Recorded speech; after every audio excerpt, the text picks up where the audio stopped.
Hello and welcome back to Gen Chem with Dr. J. I'm Dr. Janita Pritchett, and on this channel we cover all things Gen Chem related. On this video, we'll be starting chapter 12, and we'll be learning about solutions and solubility. Let's get started. In this chapter, we're really going to be putting together a lot of the things that we've discussed in previous chapters. We're going to be revisiting intermolecular forces, thinking about what makes a solution, and understanding what will allow different things to dissolve in one another.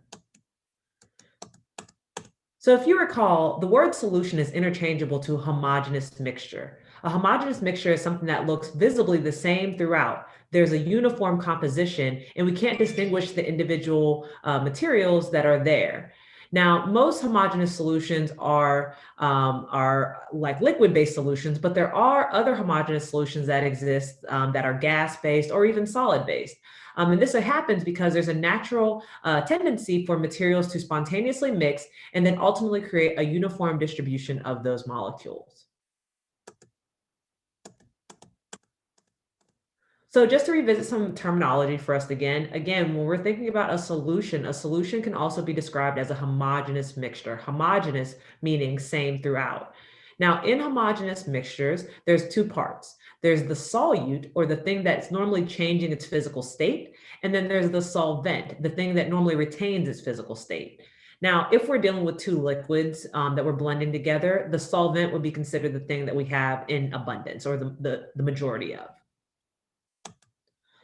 And this table really just shows you a number of examples of different types of solutions that exist, from gas mixtures to gas and liquid mixtures like our pop that we drink, some liquid-liquid mixtures, or even solid mixtures that exist. There's also a number of different solutions that are listed for you here. Again, just revisiting the idea that solutions can occur in all different physical states. We do have some solid-based solutions that exist, or amalgams that are out there, and then even some that are called alloys, that are these mixtures of multiple metals. And my favorite example, of course, comes from the pop that we drink. That carbon dioxide has been pushed in there, compressed in there into that liquid environment. And so when we disturb that environment, we're able to cause that separation to occur. All right, and so again, just revisiting the different types of solutions that do exist. Now, what's going to determine if something is soluble in something else? Well, remember, we've learned about that rule, like dissolves like, that chemist rule of thumb back in chapter 11. Well, that still applies here. We're going to say something is soluble if it's able to actually dissolve in that material.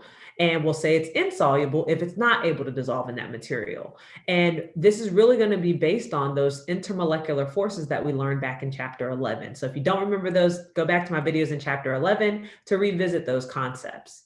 But essentially, you're going to have this spontaneous mixture that's going to occur until you end up getting those molecules well distributed to create a soluble scenario. And this is all based on those intermolecular forces.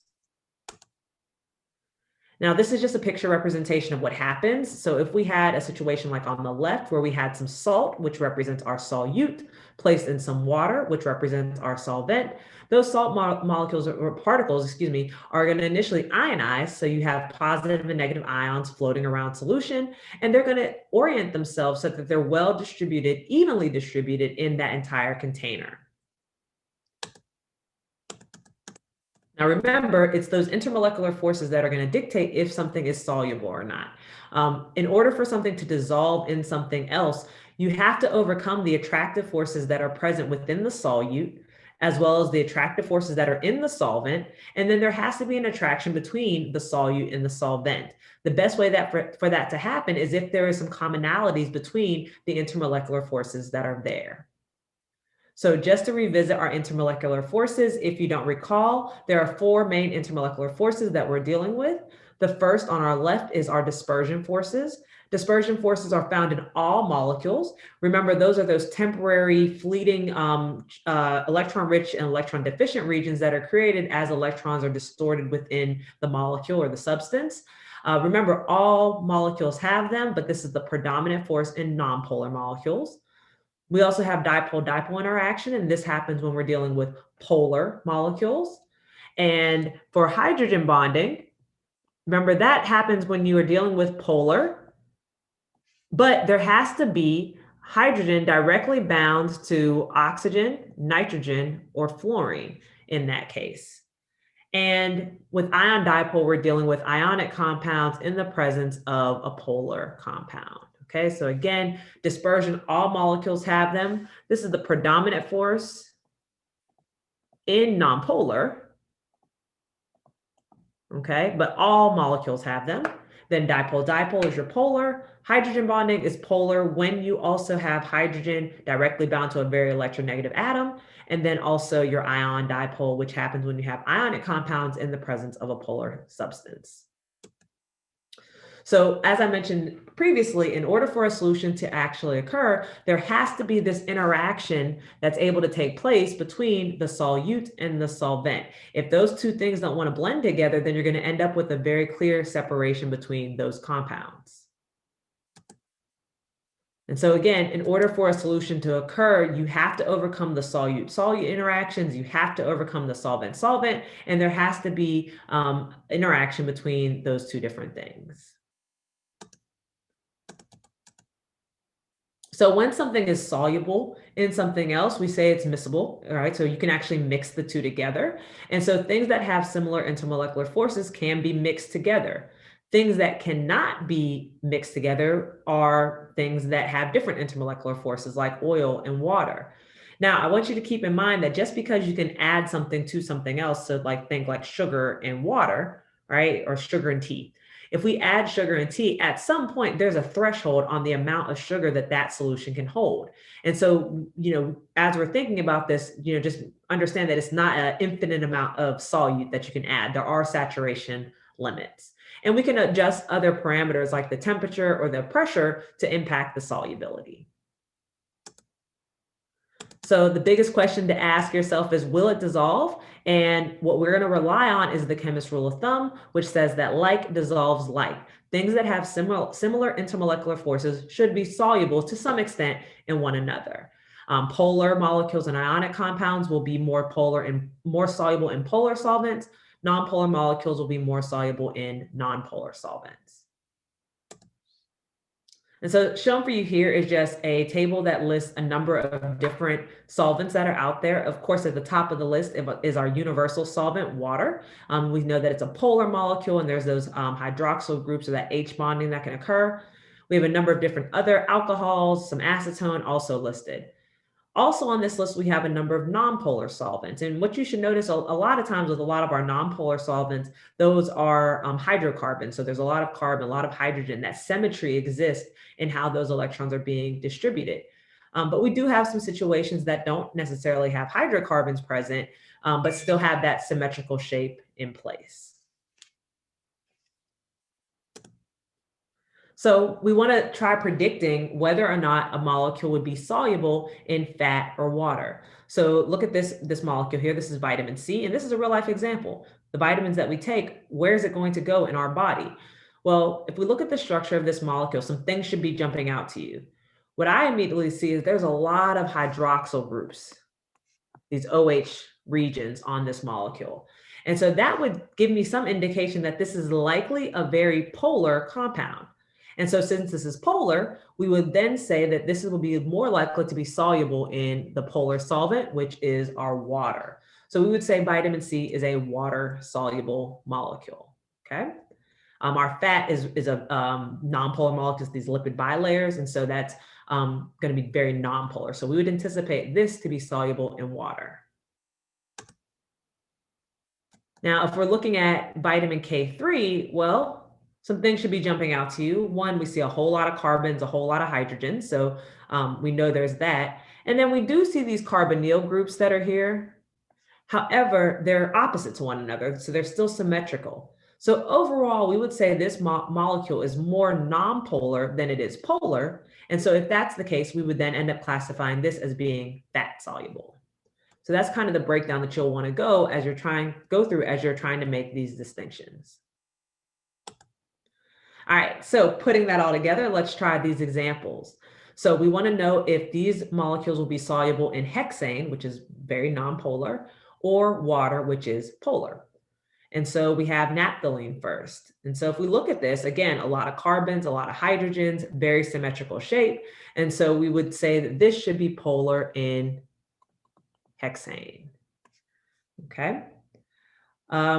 We also see the next one, which is formaldehyde. And we've seen that one a ton of times throughout this semester, throughout this course. And we know that that is a polar molecule. Since it is polar, it has that pull towards that oxygen, we would say this would be more soluble in water. And now the last one, that stearic acid, could be a bit tricky, right? If you look at that, I know a lot of you are saying, oh, well, I see the hydroxyl group, and so it can do hydrogen bonding, so it likely should be able to blend with our water. And I understand that logic. However, if we look at this part of the molecule, notice this huge part of the molecule that is non-polar. Well, since that's the predominant region of this molecule would actually end up being more soluble in the hexane because of that huge non-polar region. And so when you're doing these predictions, you got to kind of make some assumptions about, okay, well, which one is taking up more of the molecule. In this case, we have far more non-polar regions than we have that little polar region. And so this would likely be more soluble in hexane. Now, if we compared like the stearic acid to naphthalene in its ability to blend in water, well, then the stearic acid would likely be more soluble in water than the than the naphthalene, but that's about all the distinction we'd be able to make. Okay. All right. And then this chart really does a great job of showing how increasing the nonpolar region in a molecule can impact the solubility in either a polar or a nonpolar substance. And so on the top two columns here, you can see we're tracking the solubility in water and in hexane for this series of alcohols.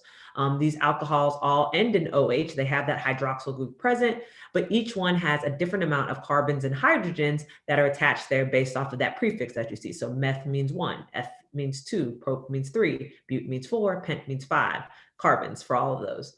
And so you can see as we start increasing the number of carbons, especially like right there with the water solubility, well, now once we have those 4 carbons present along with the hydrogens, that nonpolar region becomes the more predominant part.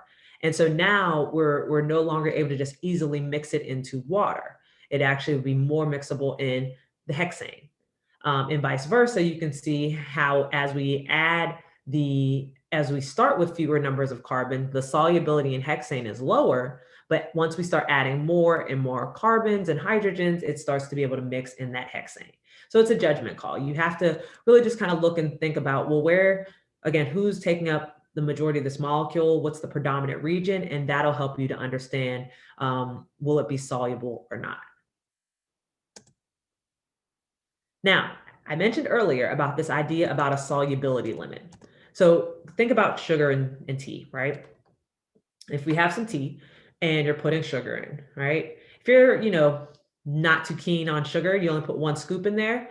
Well, that's what we call an unsaturated solution. That means that this solution could technically hold more solute if I wanted to add it in there. So only 1 scoop in there. But if you're someone that really, really likes sugar and you put a lot of sugar in there, well, if you reach to the point where this solution has just enough solute present, all that it can hold, that's what's known as a saturated solution. So if we add any more solute beyond that point, it won't dissolve. And then if you're someone that really, really likes sugar and keeps on adding, and you end up with that sugar kind of crashed out on the bottom, well, that's when you have a supersaturated solution. Supersaturated solutions have far more solute in their presence than they can really hold. So it's beyond saturation. All right. Now, there are a number of ways that we can increase the solubility of a solute in the solvent. And we've talked about some of them in the past. We can adjust the pressure, we can adjust the temperature, and that does indeed help push more solute in there. It allows the molecules to get enough energy in order for that blending to occur. Something to keep in mind, those supersaturated solutions are very unstable. And we see this if we have like a carbonated drink, a pop. All right, if you shake it, right, you start seeing those bubbling immediately, like they're ready to escape. And so supersaturated solutions, the solute is really trying to get out of that solution that we've forced it in. All right, so again, temperature is going to increase the solubility of solutes as they're dissolving in solution. Think hot tea versus cold tea. If you have some cold iced tea, the cold iced tea may only hold, 1 or 2 spoons of sugar, whereas your hot tea can hold a lot more. By increasing that temperature, it allows for more solute to be dissolved in the solution.